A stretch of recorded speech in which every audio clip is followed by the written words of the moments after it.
Hello everyone. It's been a while. Haven't made any content, but we're back at it again with Yolunakea, I guess.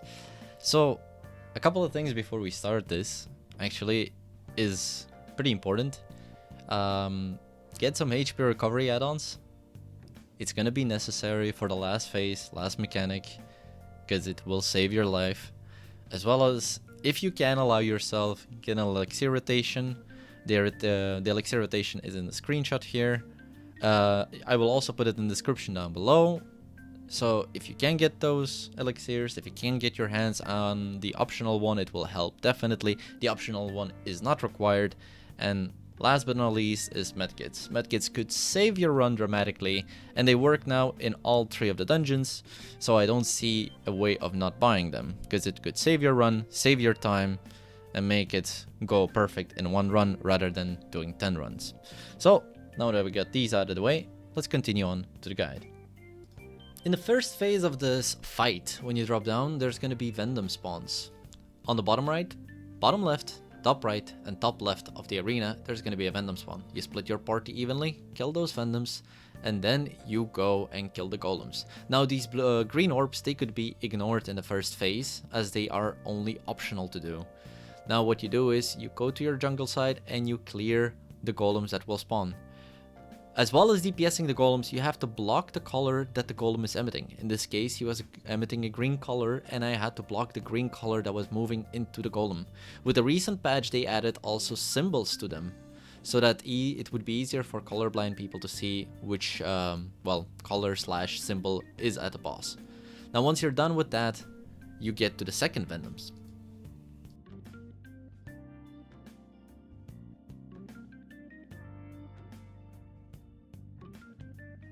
At the second Vendum part, it's a bit easier since there is no Golems this time, but however, if you fail to kill any of your Golems, this is the time after the Vendum kills that you can go group up and kill the Golems that were alive. Now other mechanics for this I will explain later, as they're entirely optional and can be skipped without doing them. So as you can see here, you kill the Golem that we failed to kill in the first phase, you secure the kill here, and after he is killed, you get Vendums again.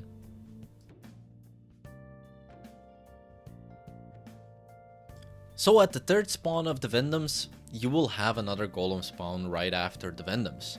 So you go and kill the Vendums, and after you're done with the Vendums, go again to your Golems that you assigned yourselves to, and kill the Golems. Now after these Golems, there's no more Golems that are gonna spawn. It's only after the first and the third Vendums that they spawn. Again, look at what color he's emitting, block that color while dealing a lot of damage to your Golem and securing the kill, as we try to not make them wake up, because that will be just extra work for us later to do. If it happens, however, don't stress about it. It's not a big deal.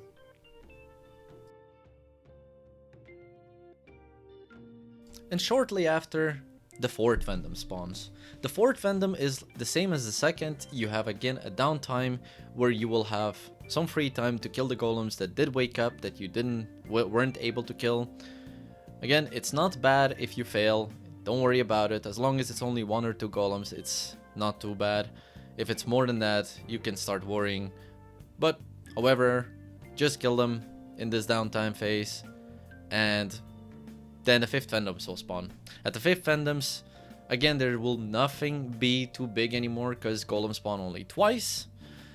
After the 5th Vendums, all you have to do is kill the Vendums, and then you can group up on the boss that will spawn right after.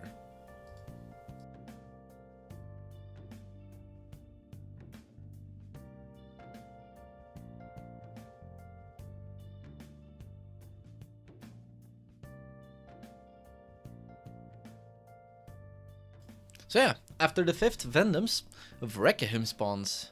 This guy is basically the first mini-boss of this area.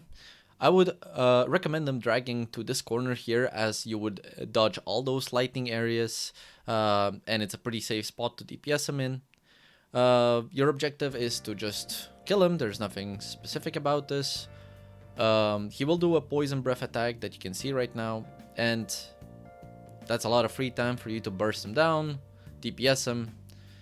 Once he's dead, you will get a buff and with that buff you would have to match the pillars. You can see that the further pillar has 4 rotating orbs and the one closest to us has 2. That means on the furthest one I would put 1 player and the rest will have to group up on the left pillar. Every player with the buff counts as 1 additional orb to that tower. So once you have completely put enough players on each tower to match to number 5, you will get to the second phase. Now about those strategies, the first one is going to be the intended way. I think this is the intended way that Pearl Abyss wanted us to clear the dungeon, and it's by splitting every single party member as a 1 person going to their own golems. Now I'm not sure what the 5th person is supposed to do, but what we did is that person would be the flexible guy helping the DPSing the golems for people that have less damage in your party. Meaning, so he would be able to help maybe 1 or 2 people DPSing. Obviously, if your golem dies, you go help the other people. But the intended way is to kill all 4 golems, but if you fail, it doesn't wipe you, they just stand up, and you just have to kill them afterwards during the downtime after the second Vendums.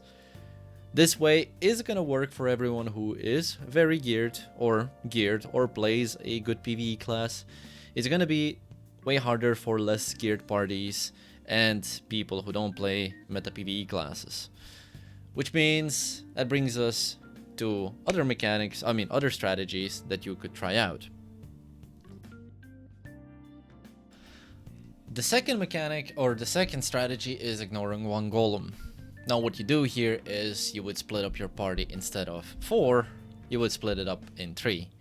2 people will go on 1 golem, 2 people on the other, and 1 person will go on 1 golem.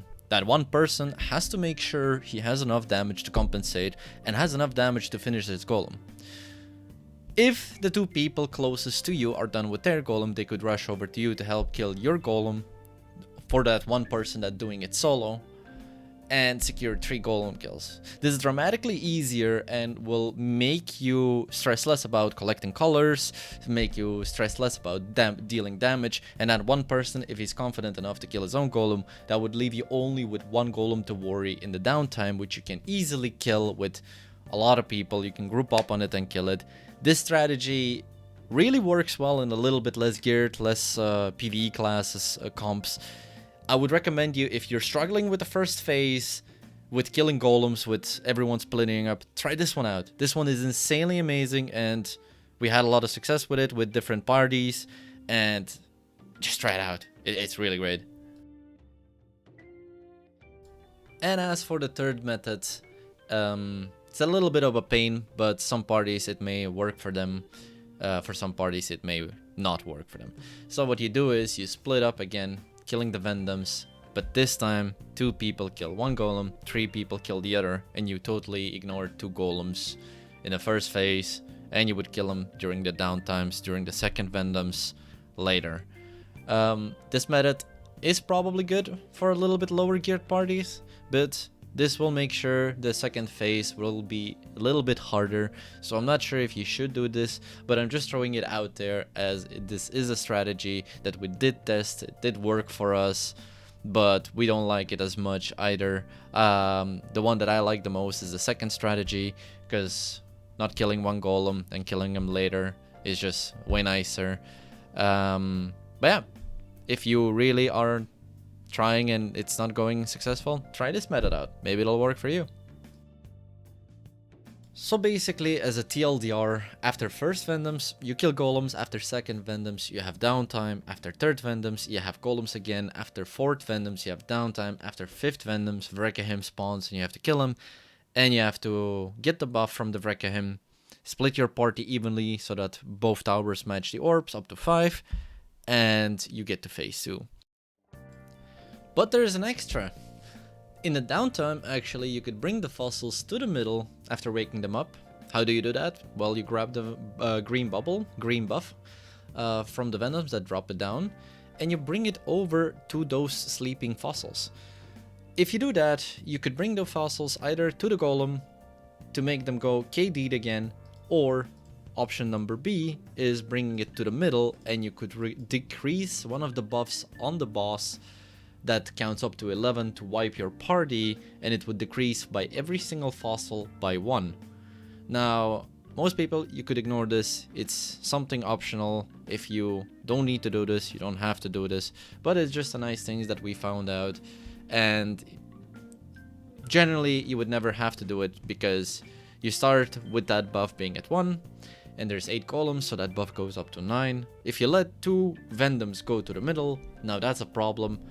That's a party wipe. So if you by any means let 1 Vendum through, just make sure to bring 1 mob or 2 mobs or 2 fossils to the middle, kill them. That would secure it for your party not to get wiped.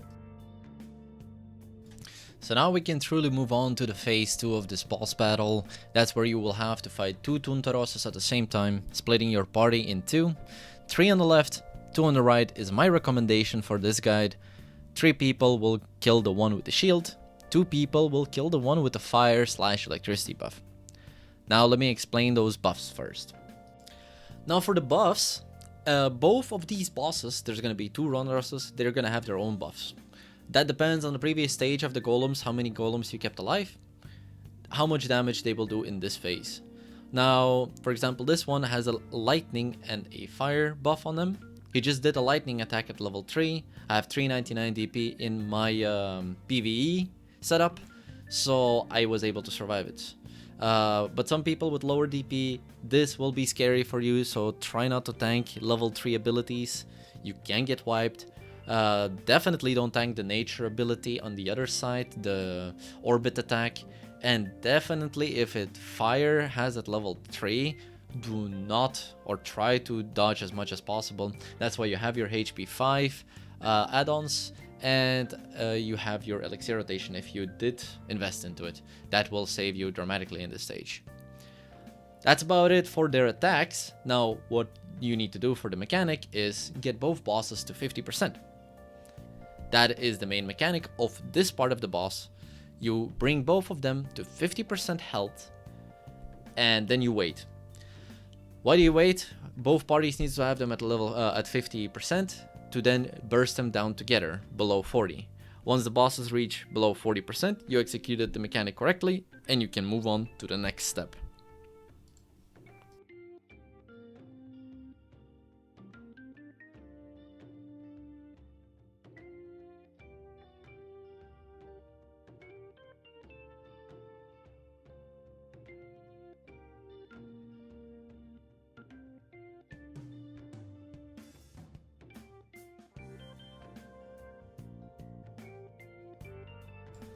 So once you have gotten both bosses around 45%, I highly recommend you communicating and bursting them down together to below 45%, and they should jump away into the sky. It looks more like 40%, so it's like a little bit different for everyone, I guess. But below 40%, they have to be at the same time, and then they would jump away into the sky, grouping up in the middle and spawning these pillars. Now you have to split up, kill all 4 of those pillars, which will give you a Yolo's Eye buff. This buff will give you the opportunity to see a faintly visible transparent tower like this one somewhere in the arena. There's going to be 3 on the northern side, and there's going to be 3 on the southern side. The northern side is going to have the blue pillars, where we are currently, and the southern side is going to have yellow pillars. Blue pillars require a monster to walk into it, making it poisoned, making it make the line instead of blue, green. That means you successfully done the mechanic. On the yellow side, however, you just need to kill the tower. Killing the tower makes you succeed the mechanic, and if both sides are done, that is completed.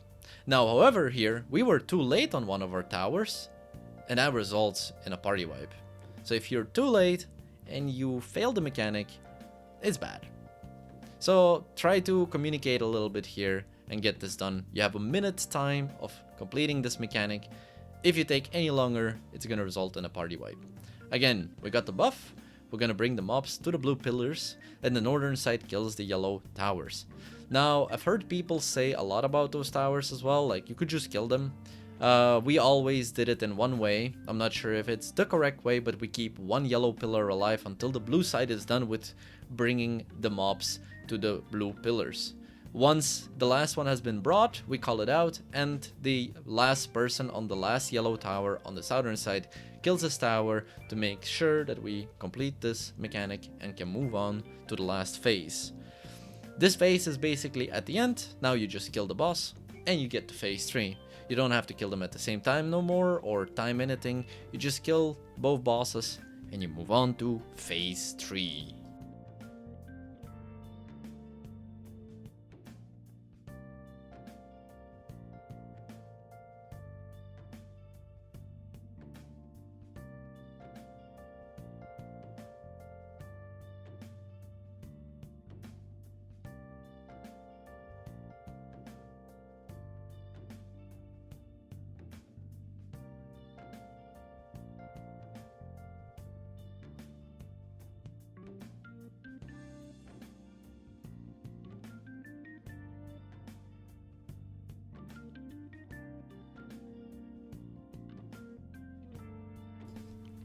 Alright, you reached the third phase of the boss. Once you enter the third phase, you get a little bit of time to DPS the boss. He will do a random sequence of attacks, and most likely in every sequence he will always do one of the attacks that does a little bit of heavy damage if you're on the lower gear side. If you're not, you could basically regen through with your HP 5, or you could regen through with a heal from a Witch Wizard, Valk, or a Shy. So regardless, after that attack, usually he will do his first mechanic. His first mechanic begins at 80% health and it's going to be those orbit strikes. The orbit strike is not going to be the same as in second phase, but instead there's going to be green beams identifying where you cannot stand, and where there's no green beams, that's going to be your safe area. Stand on an area where there's no green beam and you should be safe. You can keep DPSing the boss to 60% health, as that is going to be your next mechanic stage.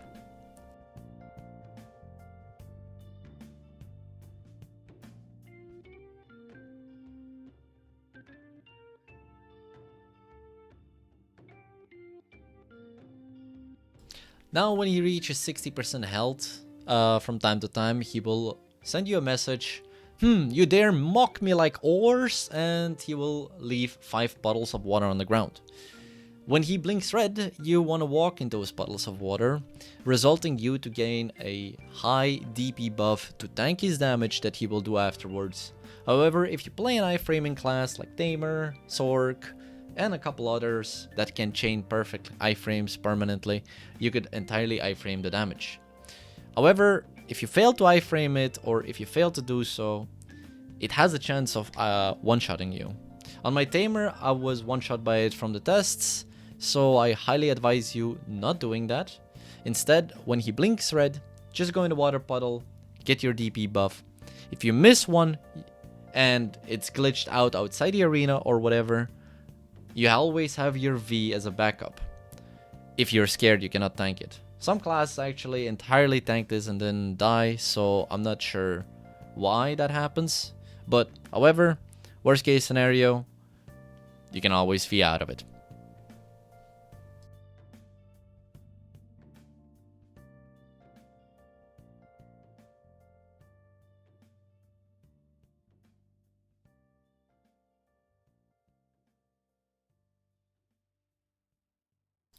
So when the boss reaches 25% health left, he will do the next mechanic. Next mechanic is he's gonna spawn 2 pillars, one on the northern, one on the southern side, and what you need to do is kill both of them. My take on it, go together as 5, kill the red pillar first, and then kill the orange pillar. While you're killing the pillar, you could position yourself in a way that you can still damage the boss. That would be my take on it. If it doesn't work out for you, just split up if you want. I would still stick together with 5 people, DPSing the tower. With HP 5 add-ons, it's going to be much easier. We didn't run HP 5 add-ons here. Highly recommend you doing so. It will secure your run way better. And once you're done with the 2 pillars, we're getting to the next mechanic. So after securing both pillar kills, he will do his wave damage mechanic. This is the mechanic where everyone has to group up in the middle, and you have to execute one mechanic in order to remove his DP buff and reduce the wave damage. Now in the screenshot here you can see where you want to be. One person goes grab the aggro and the rest is going to focus on the mechanic that's about to happen in one of those 4 circles, or 2, or even potentially 3. So, wave damage direction always comes from the north to the south, so you can frontal guard it if you need to make sure to not take too much damage. You can also iframe it on iframing classes, so that's a note to take to know what happens. In this run, we didn't know that yet that well, so we were all around the area, but that's how the mechanic works. And here is the first one. 2 electrifying parts are being spawned, and when you stand in them, the middle orb stops electrifying. When it stops electrifying, his DP buff is gone, and if he's in the middle and you guys are in the middle, you take reduced damage. When this is electrified, he has the DP buff, and he does more wave damage.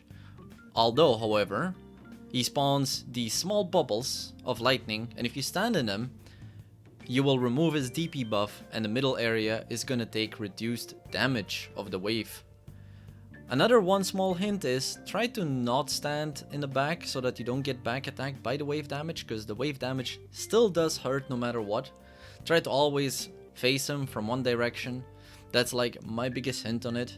And you will have to do this mechanic twice or maybe 3 times, removing his DP over and over again in order to succeed.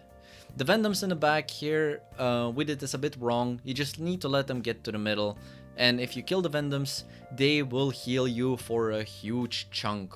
So if you kill Vendum, they would heal a lot of your HP, securing your clear a bit more. But with the HP 5 add-ons and the Elixir rotation, you should be able to clear it yourself, however. So this is pretty much all the mechanics there is in this boss fight. So once you're done, you should be able to clear the dungeon. And you shouldn't struggle as much as we did here, because we didn't all group in the middle and the boss was all around the area. But if you execute this perfectly and you keep the boss in the middle and keep doing the mechanic over and over again and HP 5 add-ons, you should be safe. Now if you do struggle, however, leave a comment down below. Maybe you found out something we didn't find, and it would be appreciated if we missed out on something to update it. Thank you very much, and I hope you enjoy the guide.